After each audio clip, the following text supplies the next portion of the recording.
know the Bible is made of testaments old and new. You've been told it's just those two parts, or only one if you're a Jew. But what if I were to tell you there's a fresh third part out there, which was found by a hip new prophet who had a little Donny Osmond flair? Have you heard of the all-American prophet? The blonde-haired, blue-eyed voice of God. He didn't come from the Middle East like those other holy men.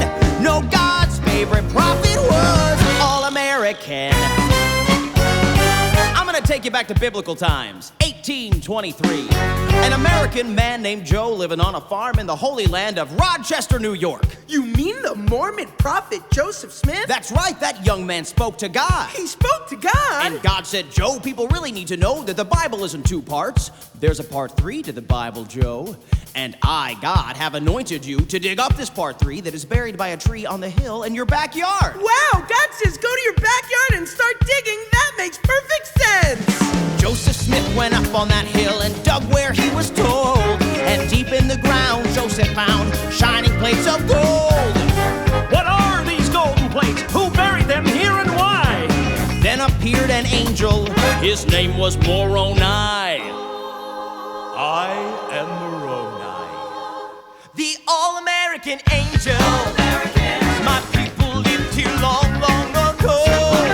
This is the history of my race. Please read the words within. We were Jews who met with Christ, but we were all-American.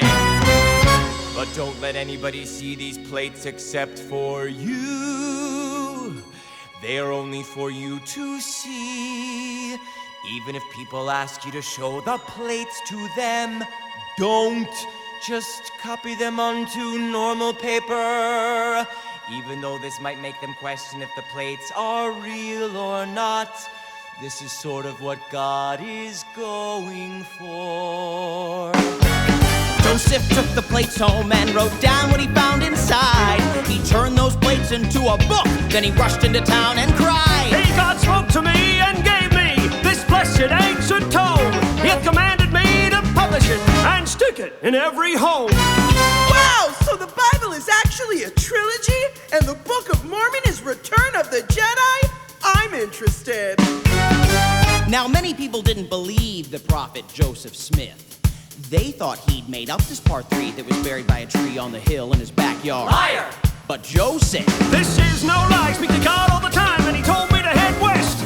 So I'll take my part 3 from the hill with the tree. Feel free if you'd like to come along with me to the promised land. The promised land? Paradise on the west coast. Nothing but fruit and fields as far as the eye can see. Have you heard of the all-American prophet? He found a brand new book about Jesus Christ. We're following him to paradise. We call ourselves Mormon, and our new religion is all-American. Wow, how much does it cost?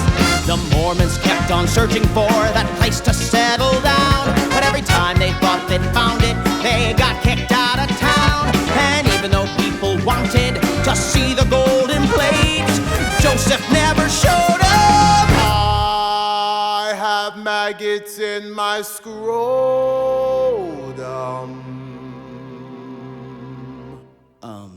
Okay.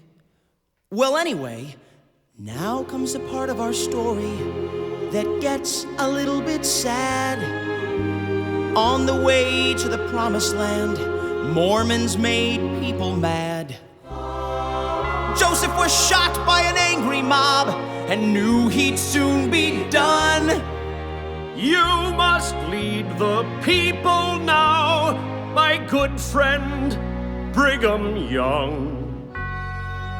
Oh God, why are you letting me die without having me show people the plates?